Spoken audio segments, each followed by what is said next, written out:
Yo, what is up guys? This is EJ TV. Panibagong vlog na naman for today's video.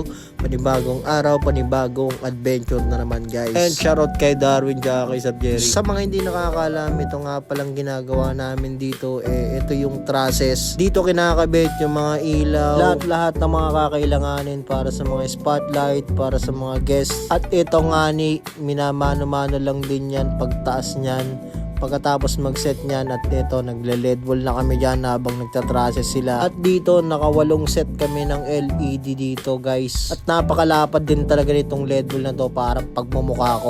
Pero seryoso, marami rin talaga kaming ginamit na accessories dyan. At syempre walang katapusang pagkakable. Tulad ng dati, buong wildfire ulit yung na-arkila dito at sobrang dami rin namin na gumagawa din dito. And shoutout nga pala sa mga manggagawa ng wildfire. At syempre shoutout din dito kay Sir Mark na napakasipag. At si Sir Mark lang naman yung nag-ooperate ng lahat ng LED wall na ini-install namin kada event. And tulad ng dati, safety first pa rin palagi. Laging may harness kapag nag-i-install kami at nagkakable kami ng mga LED wall. At syempre hindi mawawala palagi ito si Darwin. At ito nga pala yung finished product ng LED wall namin dito sa may stage. At dito nga pala nakalagay yung tech booth namin guys. At kung makikita nyo, inaangat na nila yung trusses na yan para maipwesto na rin lahat ng mga ilaw at ma-assemble na kung saan dapat yung mga ilaw na yan nakatapat. And shoutout nga pala sa lahat ng mga bakal boys, yung mga nagli-lift niyang trusses na yan. Shoutout sa inyo guys, napakasipag nyo.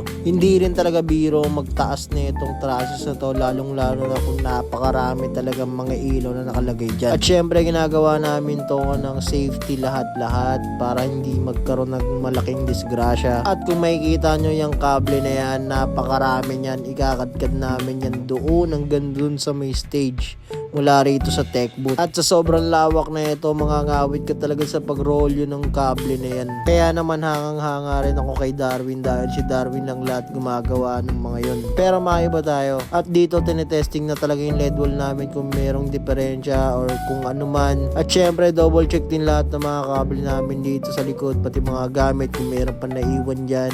Siguro naiwan na lang yung puso ko sa iyo. And waiting na lang kami na makapag-operate ng mga LED wall at pwede na kami magpahinga dyan. At hindi pa dyan natatapos, tutulong muna kami rito sa nagtatrases na to at naglalagay ng mga black lot guys. Syempre isang buong team kami, so kailangan namin tulungan ng isa't isa habang lahat ay may ginagawa pa. At ito nga pala yung ginawa naming arco sa labas, kung makikita nyo gumagana na yan. At itong event na to ay tinatawag na Premier Circle Musikahan guys. At syempre expect nyo na mayroong mga guest dito ng mga singer na malalupit at mga bigatin tulad nito.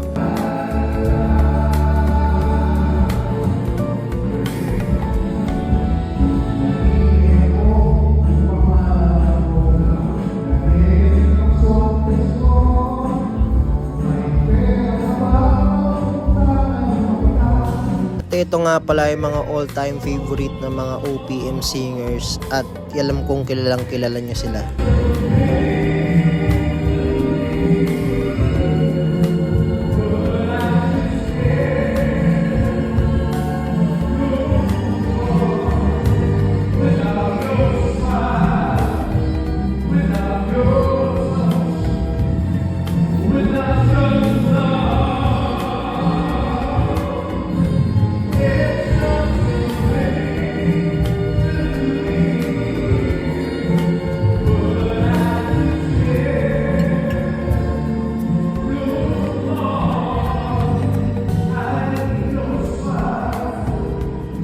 At syempre ang pinaka-paborito ng lahat, si Ray Valera guys. Sobrang idol ko rin to kasi idol din to ng papa ko and sobrang hangang-hanga ako dahil dun sa mga sumikat niya na mga kanta.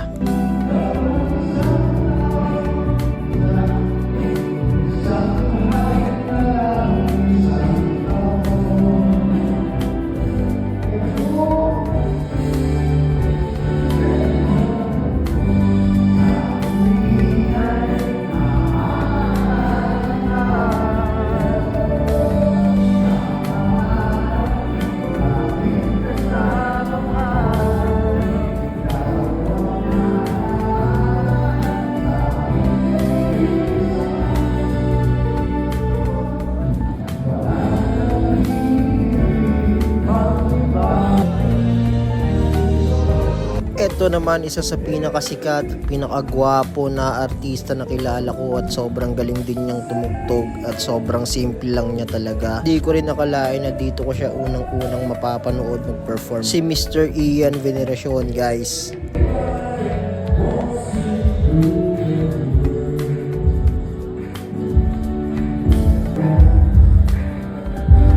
Sometimes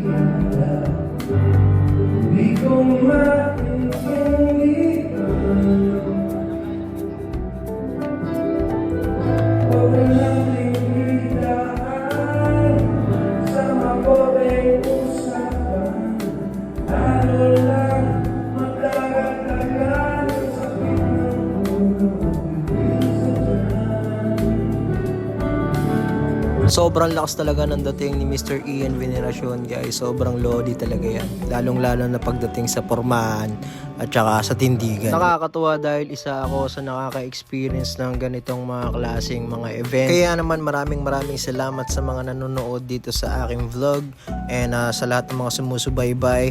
And dito patapos na kami at nagbabaklas na kami. So bakbakan na ulit. Peace!